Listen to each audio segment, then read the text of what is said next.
Hi everyone, welcome to another brand new episode of Women of Community Banking podcast. Today I've got Samantha with me. Hi Samantha, how are you doing? Hi, I'm good. How are you? Samantha, not bad. Mondays are always interesting. So again, thank you for joining in for a quick episode today. I know you're really busy, but she's been kind enough to give us 30 minutes and we can't be grateful. So we're elated to share your journey, Samantha. Let me do a quick introduction. I mean, again, she is not someone who needs introduction, but let me try to do my best. She is the president of the League of Credit Union and Affiliates. Uh, in the center stage of credit unions, helping credit unions, I would say in the advocacy, right? So I would say center stage advocacy for credit unions, helping credit unions grow, helping credit unions sustain, thrive for more than a decade, right? She's got a very interesting career trajectory. Right? You're talking about she started as a missionary. Again, very few people who might know she has traveled to 30 plus countries before she finally got her call to work for credit unions and help credit unions, right? So this is a fantastic journey, Samantha, very similar to mine. I did like management consulting for 7 years to figure out what is my calling. So again, uh, we are proud of what you do, Samantha. Thank you for joining us today. In case I've missed out on any part of introducing you, please feel free to add. No, I think a unique journey to where I'm at captures a lot of the stops in the stage. My time in DC is probably what was most formative, but then again, I think of so many things I did as a missionary are really what we're doing now, just people helping people. I think, you have your roots out there. Without your missionary background, getting so deep in a movement that is so close to people, it's not that easy, right? So this has some definite roots, I can say, right? Let's start the show, right, with one question. You're one of the busiest person I've seen, right? You travel almost every week. You're the LinkedIn diva. Let's put it that way, the LinkedIn diva who travels every single place, right? So what keeps you going? I mean, at times I feel, how many flights do you take? That's the first question, right? So what keeps you going? Yeah. Well, the people, right? That has to be the first thing. We were joking about it before we got started, but if you don't love this, if you don't love the people you're working with, then yeah, it'll feel like, 5 flights a week and that can steal your soul. But when it feels like 5 great credit union conversations, that keeps someone like me going on an extrovert scale. I'm as far as you can be. But the more honest answer is that, like, this is a Stanley full of coffee, not water. So 30 ounces of coffee a day also helps. I'm sure. I mean, passion with caffeine, right? That's what keeps you going. Interesting. So Samantha, I covered very briefly upon your journey, right? But let's ask you the questions. Do you want to share your journey, from your initial days to what you do right now? Sure. I really started my career post college. Well, in college, like so many people, exposed to different things. I studied political science and international business and was headed abroad, I thought, in the business sector, and then found myself drawn to missions work. And so I was a missionary for 2 years, all over the world and working with nonprofits, NGOs. And what I really enjoyed is we did everything. There was nothing that we wouldn't do, whether it's build a sewer in Guachapita or help people who are victims of human trafficking in Thailand. And so I came back from that work, however, and I will say I have always been a political science nerd. So I ended up in DC working at a terrific law firm later in my time there on government contracts. So all of a sudden I found myself lobbying for, a peanut butter company to get to, sell the military more peanut butter. And I was like, how did I end up here from missions to this? And so I was looking for something that used those political skills I had, but for a good purpose. And yeah, it worked out. I found credit unions, and I think like everybody, I was like, how have I not known about these before? Why is it just now in my life I'm really finding out about credit unions? Of course, I had come across them in my travels, but international credit unions look very different from the domestic movement we have here in the States. And Absolutely. Yep. Go ahead, please. Sorry. no, and then finding myself, I advocated on the West Coast for 9 years with what's now Go West Credit Union Association, and just thoroughly enjoyed getting to represent those credit unions. And so it's been a privilege to come down here, over here, really to this corner of the country, and find that the people are just as good. The credit unions are fantastic. And the lobbying work, well, especially right now, it's endless. There's always something we can be doing. So it's a good, you asked me what keeps me going. Knowing that I'm doing good for people who do good, it's easy to keep going, even in the tough advocacy seasons like this one. I'm sure I think you need, I would say, genuine passion for helping people, for helping the movement, go ahead. So that's really important. I mean, you cannot fake this one, that's for sure. One thing I've understood for sure. And you're an example who's living it every single day, right? So we are grateful, by the way. The entire movement is grateful to have a leader like you. I mean, it's amazing, right? So, Samantha, moving to the next part, right? Obviously, you touched upon your experiences back in Thailand, other places, working against human trafficking, doing bunch of things, and then you realizing that, your core strength is, the political skills, right? How can you put them to the best of use? Now, for doing that, this journey hasn't been bed of roses, right? It's been a lot challenging because I can just imagine. I mean, traveling countries, changing jobs multiple single times.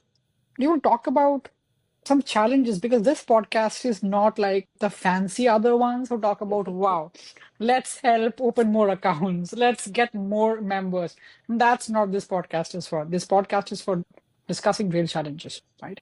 So do you want to share some challenges that you might have faced, across your career, and how did you overcome challenges? Yeah. I like your approach to just being gritty and real about it, because it's not all roses, a bed of roses, to take your phrase. If I'm honest, the things that seem like challenges on paper on a resume, like advocating for victims or changing laws, that's the easy part. Laws are written to be amended. There are plenty of organizations who want to do good. Some of the biggest challenges in my career have not been about the nature of the work. The nature of the work is the fun part and the hard part and keeps you going. It's been navigating those while being, having a deployed husband, having 3 daughters. I know this is a, podcast for women in the industry. And one of my biggest challenges has been wearing all those hats and deciding in which moments to wear which hat. And then recognizing when I put one of them on, I can't be wearing any of the others if I'm going to wear it well. And so my biggest challenges have been navigating motherhood and being Hmm. a, military spouse, while knowing that what I was doing was important and there was no need to give up on it, but a need to just get some grit, get a lot of community around myself, and admit, even though I'm bad at this part, admit when I need that help, or admit that having it all isn't the goal, but doing it all well to your human limit is probably the better goal.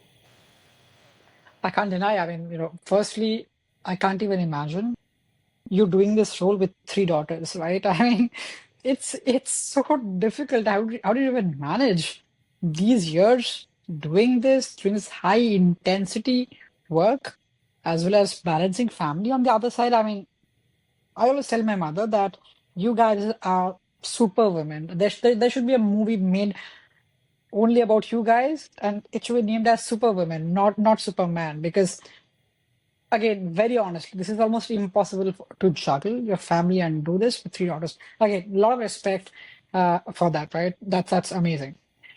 Now, obviously, during the course of time, you talked about, yeah, challenges, being a military spouse to mother. So you have learned a lot of lessons, because a person doesn't become a person without a bunch of lessons, right? Do you want to share some lessons with my audience? Because that's a question I hear maximum people benefiting, because it's okay to fail fast, but learn the lessons, move on. So do you want to share something? I think one of the lessons that has come the hardest to me in my career has been trust that the right thing will always come out on top. It could be 20 years, it could be 20 months, it could be 20 minutes from now, but the right thing will out. It will come out on top. And I just think that sometimes it's so easy. And I think about that in the context of banking. I think of it in the context of money. Everybody wants a quick fix. They want to be proven right. They want to have easy access to something. And ultimately, the only reward in life is doing something the right way. And I have at times in my career been, someone's telling you, oh, you know, that's never going to happen, or that's ideal state. You're far too much of an optimist. You need to be more of a pessimist to be taken seriously. You need to, talk about the challenges more and not just the opportunities. And you're being a Pollyanna. Nobody's going to, the world isn't all rainbows and butterflies. And it's not, and yet it will never be if we don't try to make it that way. And so one of the things that I always encourage my team, we see something, Mhm. say something, solve something, because we can solve problems. That's why humans, we're so great at it, and AI is not going to take us over tomorrow, because we can solve problems and identify them and put voice to them. And if we're not solving problems, then what are we doing? So that's a lesson. And the other lesson I would say I've learned the hard way is something that, a lot of people struggle with, and that is thinking that a law is Yep. written, like it's chiseled somewhere in stone. And I've yet to find a law that cannot be changed or adapted or modernized in credit unions, because I know this is a banking podcast, but credit union space and probably all the heavily regulated industries Yep. think that we just have to do what's on the books. We don't. We just have to get creative and push and advocate for ourselves and create the new operating environment. And I Yep. think that that takes some more creativity and willingness to fail than we've currently tolerated. So my lesson is reminding credit unions that we change the laws. That's what we're here to do, and not just to find ourselves handcuffed to the current ones. I think that's the most important thing, Samantha, right? I mean, I absolutely agree to it. My next question would be, across, so how does 2025 look like? That's the question that every reporter in the Beltway, at least, is trying to answer on a day to day basis. It looks like transition. It looks like change. It looks like we're half a decade away from a pandemic. It looks like we have a new president. It looks like the future is right now, and it's also, ambiguous. And I love these seasons. I thrive in the idea that we're in some kind of renaissance of the 20s, where there was so much change and transition. If you harken back 100 years ago, that was the environment that formed credit unions. Yep. So it's okay to be in this, to be in the swirl. And I think some people don't want to be in the swirl, and so we're trying to find like our way to the edge. Let's ride it. Let's figure out how to make it work out for us, because we did it once Yes. before and we were Yes. born out of this chaos. I'm So sure. let's have a rebirth that's better for credit unions. I would say yes. That's a very well crafted answer, right? Uh, Now I want to talk about some details about what the league does, because it has a huge reputation that follows it, right? It's one of the epitome of the movement, and that's the reason we thought of reaching out to you for one episode, right? So, what does a league stand for, and in your opinion, what does a league do and should do? Yeah, thank you. I appreciate that. That's very humbling, but I have a lot of wonderful league counterparts across the country. And we know that our job one is advocating for credit unions. So when you really break down what the league does for us, we are the advocate, we are the collaborator, and we are often the influencer for the movement. And so we like to see ourselves both influencing inside the bubble, but also getting out of that bubble and getting our news to folks. So as the league, we have to advocate for a better operating environment for credit unions. That is our mission. And that better operating environment, though, it doesn't always mean changing the law. Yes, I love to do that, but sometimes it means creating a product, creating a connection, sharing information from one credit union to another. And so, what does differentiate our league Hmm. is our for-profit. So we do have a very robust for-profit partnership. Leverage is an entity of the league, and that fuels a lot of our work. The Yep. other piece of that is our foundation. So our foundation helps give back to the industry directly so that the industry can do more of, what credit unions are built to do.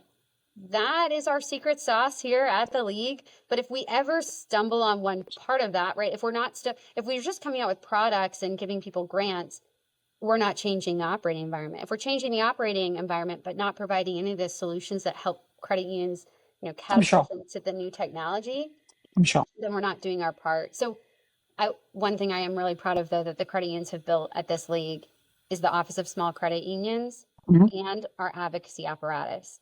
That way we ensure when we're talking to lawmakers in our region, in our 4 states, we're speaking on behalf of all of our members. And I think that that kind of member ownership and member driven solution is what's made this league so successful. I think what you touched upon very quickly is you have a separate focus on smaller credit unions, right? And that is so much needed because for the bigger guys, everyone talks about them. But for the smaller credit unions, they need real help, right? And yeah, for profit, I'm sure. I mean, what I've heard from multiple people, you guys are genuine and authentic, right? I mean, you bring in fintechs that actually makes sense, and you strongly believe that will help the credit union movement go ahead, right? So that's a fantastic job already you do in helping credit unions scout for fintechs and helping the smaller guys. So nothing can be better than that. Absolutely right. Uh, in the interest of time, I would want to ask you one parting question since I've promised to finish this interview up really quick because they have a hard stop. One parting question is about the movement. Obviously, it's very similar to the last question I asked. How does 2025 look like? But as still, Samantha, uh, because I come from an ecosystem that's not for credit unions. I think similarly, you are doing something else. I just got shuttled over here. So when I talk to my friends who work for the larger banks or for other institutions, they'll be one single thing. Anurag, we think that there'll be a huge consolidation of credit unions that will happen. I'm like, yeah, that's true. That doesn't mean that they're closing down. That means that they're consolidating. That means they're cooperating for a better future. Right? So where do you think is the movement as a whole, right? Uh, Going forward to? Well, what a time to ask that, right? And 2025, I'm thinking of the environment of everyone, right? I'm thinking of the Beltway, I'm thinking of the markets in New York, I'm thinking about Americans and how they feel when they turn on the nightly news, if they Yeah, do. Sorry, I should say when they scroll their phone every evening, right? Um, but when I think about the future for credit unions, it is one of two things: bright, with lots of growth, affinity banking being the future of consumer finance, being the community local solution, new technology, nimble because we are smaller, and that is an advantage in so many settings. Or it's irrelevance, a slow burn, a death because we won't take risk or modernize, or because we feel like the regulations are hemming us in, or because we get okay in the status quo and we like to inch along at our growth rates. And I think it's up to us to decide that. I don't think anyone's going to do it for us. I think we want to point to actions by the administration or regulators or previous administrations or what could come in the future and say that, well, that's shaping the environment. yep, We shape the environment. It's up to us. yeah, absolutely. It's up to us to look at how do we shape the movement. But again, with leaders like you, I think all of us are very confident on what the movement has to have for. Samantha, again, thank you. Appreciate your time today, for this show. Thank you. Well, I can't thank you enough. It's so good to get to talk to another credit union leader and somebody who's passionate about this industry. So I appreciate you. Absolutely. Thank you.